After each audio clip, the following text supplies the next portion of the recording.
Você já foi alguma vez a algum lugar onde você não gostaria de ir, não queria ir, mas teve que ir por causa de uma obrigação maior, uma força maior? Pois é a história de um homem chamado Ananias na Bíblia Sagrada, no livro de Atos dos Apóstolos, capítulo de número 9, versículo 9 ao 19. A Bíblia diz que Deus chama Ananias e disse para ele ir até a uma cidade chamada Damasco, na rua direita, na casa de um homem chamado Judas, e procurar por um homem chamado Saulo. A Bíblia diz que Ananias interpela e diz: Senhor, eu não posso ir na casa desse homem procurar por um jovem chamado Saulo de Tarso. Este homem é muito perigoso, é um homem mau. E a Bíblia diz que Deus diz: você precisa ir. Porque este homem que você está chamando de mau, este homem é para mim um vaso escolhido. Vá. E a Bíblia diz que ele vai. E grandes coisas acontecem lá. Meus irmãos, irmãs, a paz do Senhor. Tudo bem com você? Família, tudo bem? Mais um devocional diário da AD Holinés. Hoje é dia 19 de março de 2025. E o tema hoje é Irmão Saulo. Glórias a Deus. Irmão Saulo. Eu já falei aí o que aconteceu. A Bíblia diz que o apóstolo Paulo, antes era Saulo, ele pega a carta e vai ameaçando os crentes na cidade de Damasco. No meio do caminho há uma mudança radical, onde ele tem um encontro real com Deus, e desse encontro que ele tem com Deus, a vida de Saulo muda para sempre. Muda não só de Saulo, mas também do irmão Ananias, que não queria ir até a rua direita na cidade de Damasco, na rua da casa do Judas, procurar Saulo. Mas a Bíblia diz que Deus muda também o coração, o pensamento e a vontade de Ananias. E Ananias vai lá e chama o Saulo de irmão. Ananias ganhou mais um irmão por ter obedecido à voz de Deus. Acabamos de ler o livro de Deuteronômio. Ontem terminamos o livro de Deuteronômio. Cada capítulo tremendo, cada coisa maravilhosa que nós aprendemos ali. A maneira que Deus tratava o povo de Israel, a maneira que Deus conduziu ele pelos desertos, a maneira que Deus tratava ele como uma águia, como se fosse uma águia carregando os seus filhotes. E agora estamos no livro de Josué. Vai ser um livro maravilhoso, maravilhoso para nós lermos. Ele já começa, esse livro de Josué já é um livro de encorajamento. Olha só como ele começa. Deus fala com Josué, reafirmando as promessas feitas a Abraão, Isaque e a Jacó, e feito agora a Moisés, que era de retirar o povo do Egito para levar à terra de Canaã. E nesse encorajamento que Deus dá a Josué, a Bíblia diz que ele disse para Josué: ninguém vai lhe impedir nessa caminhada, ninguém vai lhe impedir a sua marcha. Eu serei com você, eu estarei com você. Olha só, não abandonarei e nem te deixarei. Duas coisas totalmente diferentes, né? Abandonar é deixar a pessoa sem você menos saber o que aconteceu. A pessoa some. E abandonar é isso, é a pessoa sumir sem você ter conhecimento. E a outra coisa é deixar você sabendo. E são duas promessas que Deus dá para Josué: não vou te abandonar e nem vou te deixar. Olha outro encorajamento aqui nesse primeiro capítulo. Tão somente seja forte, seja corajoso. Mais uma vez, seja forte, seja valente.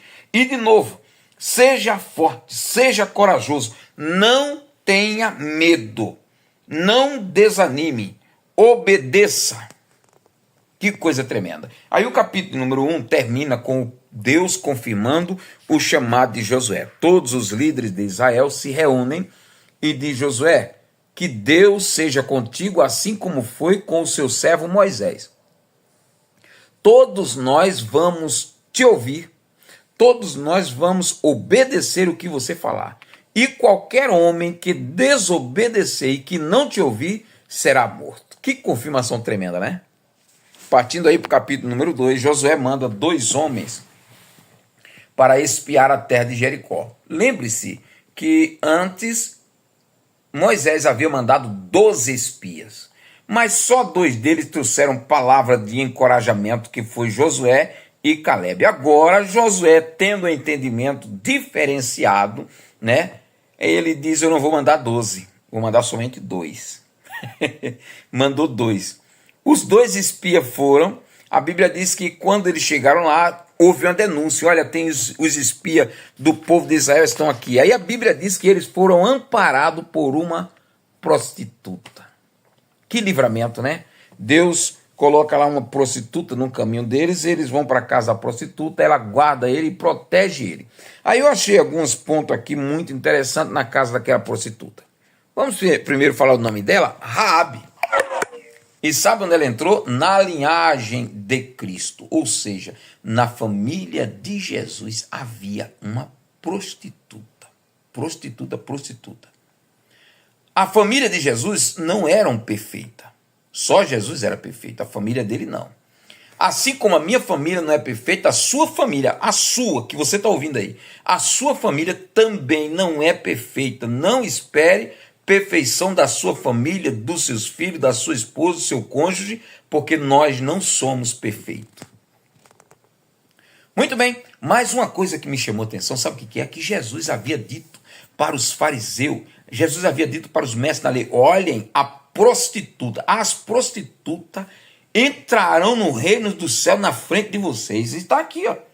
Olha o entendimento dessa mulher. Essa mulher chama eles, os espias que estavam na sua casa, ela escondeu para os soldados não os pegarem, e ela disse para eles assim, ó: eu reconheço, olha só, eu reconheço que o Deus de vocês é um Deus diferente.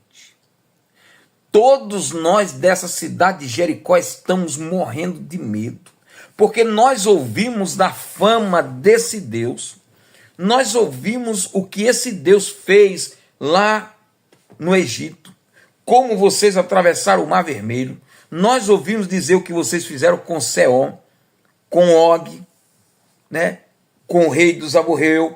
Nós sabemos o que acontece, nós estamos apavorados com medo, nós estamos com medo. Só que tem uma coisa, eu quero pedir uma coisa para vocês. Eles disseram: pode pedir. Eu sei que vocês vão invadir essa cidade, vocês vão destruir toda essa cidade, mas eu guardei a vida de vocês, então eu quero pedir: guarde também a minha vida e a vida da minha família. E eles juraram que guardaria. Aí a Bíblia diz que ela lança um cordão, né, uma corda por cima da sua janela, para eles atravessar o muro e descer. E eles disseram: olha, quando nós virmos invadir a cidade de Jericó, que essa corda esteja pendurada na sua janela. Se ela estiver pendurada na sua janela, ninguém que estiver dentro de casa morrerá. E o interessante era que a preocupação daquela mulher prostituta era a salvação de toda a sua família. Ela disse: eu quero que seja salvo meu pai, minha mãe, meus irmãos e minhas irmãs. Que coisa tremenda, né? Às vezes a gente que somos crentes e queremos ser mais santo do que essa prostituta, não pensamos na salvação de papai, na salvação de mamãe, na salvação dos maninhos, na salvação da maninha. Não é isso? Que coisa séria, né? Dá para tirar lição daí ou não dá? Lá na frente você vai ver o que vai acontecer aí, tá? Na casa de Raabe. Fica aguardando. Capítulo de número 3. Aí Deus fala: Josué, hoje eu vou confirmar o teu ministério, hoje eu vou confirmar o teu chamado, eu vou provar para todo mundo que como eu fui na vida de Moisés, eu vou ser na sua vida. Aí Josué cria coragem e faz um ato profético. Disse para os sacerdotes: preparem a arca. E todos os outros povos, né, todas as tribos, se preparem para a gente partir. Porque quando os sacerdotes colocarem o pé dentro da água do Rio Jordão, o Rio Jordão vai se dividir em 2. Aqui a água está correndo no rio, né, uma água correndo, vai correr a água para lá, e aqui vai ter uma barreira. A barreira não vai descer mais, a água vai parar aqui. E a Bíblia diz que aconteceu. Que coisa tremenda. A Bíblia, irmão, é um livro tremendo. Cada milagre, vai vir um milagre maior ainda. A Bíblia diz que no livro de Marcos, agora capítulo 16, nós terminamos hoje também o livro de Marcos, Evangelho, de Jesus Cristo, capítulo de número 16. É um capítulo que todos os pregadores gostam. Ide por todo mundo e pregar o evangelho a toda criatura. Quem crê e for batizado será salvo, e quem não crê será condenado. Isso aí está lá nos últimos versículos do capítulo 16. Vale a pena ler, tá? Mas a Bíblia diz aí no capítulo 16 que Jesus, no capítulo 15 anterior, ele morreu, foi sepultado agora na cova, né, num sepulcro que havia sido comprado por José de Arimateia. Maria, a outra Maria, Maria Madalena, veio quando Jesus é sepultado, viu onde era, foram comprar perfume no dia seguinte, no sábado, no final do sábado, no final da tarde do sábado, né, elas compraram perfume para embalsamar o corpo de Jesus no dia seguinte. Foram lá, Maria gostava de perfume, né? Tem gente, irmão, que não gosta de perfume, não. Uma dica aqui para você, seu fedorento. Compre um perfume, passe um creme debaixo do sovaco. Ninguém merece você chegar catinguento perto das pessoas, levanta o sovaco que parece que é capaz de desmaiar a pessoa. Um cheiro que arde o nariz e sai ardendo tudo aqui por dentro. Irmão, o crente tem que ser limpo. Santidade convém à igreja e limpeza convém ao corpo humano. Sabe o que era purificação que os sacerdotes às vezes precisavam passar? Era banho mesmo, um banho que tirava todo grude, tirava toda a creca, tirava toda a sujeira, porque tem gente que é porquinho, viu? Tem gente que é porquinho, não se limpa, né? Mas deixa esse povo para lá. Mas Maria gostava de perfume, foi lá, comprou perfume, foram embalsamar o corpo de Jesus no dia seguinte. Quando chegaram lá, o canto estava limpo. Jesus, ó, já tinha dado no pé, já tinha ressuscitado. Havia ali 2 anjos e disseram para elas, né? Vocês vieram aqui buscar a Jesus, né? Ele já ressuscitou. Ide para Galiléia, diga aos seus discípulos e a Pedro, ele fez questão, e a Pedro, tá? Diga a Pedro, né? É mais ou menos o seguinte, dá uma furadinha nele, que ele negou a Cristo ontem, então dá uma furadinha nele, né?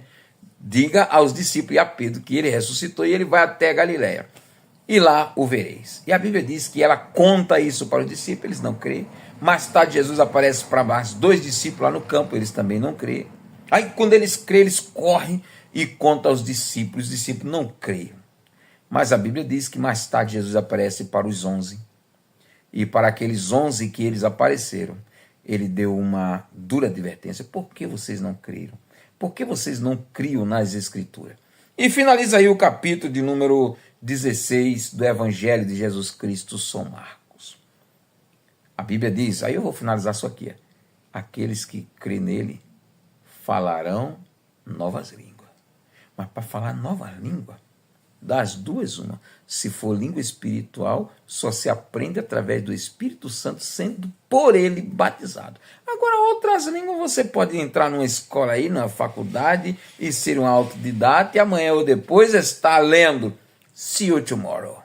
Vejo você amanhã. Um abraço. Deus abençoe.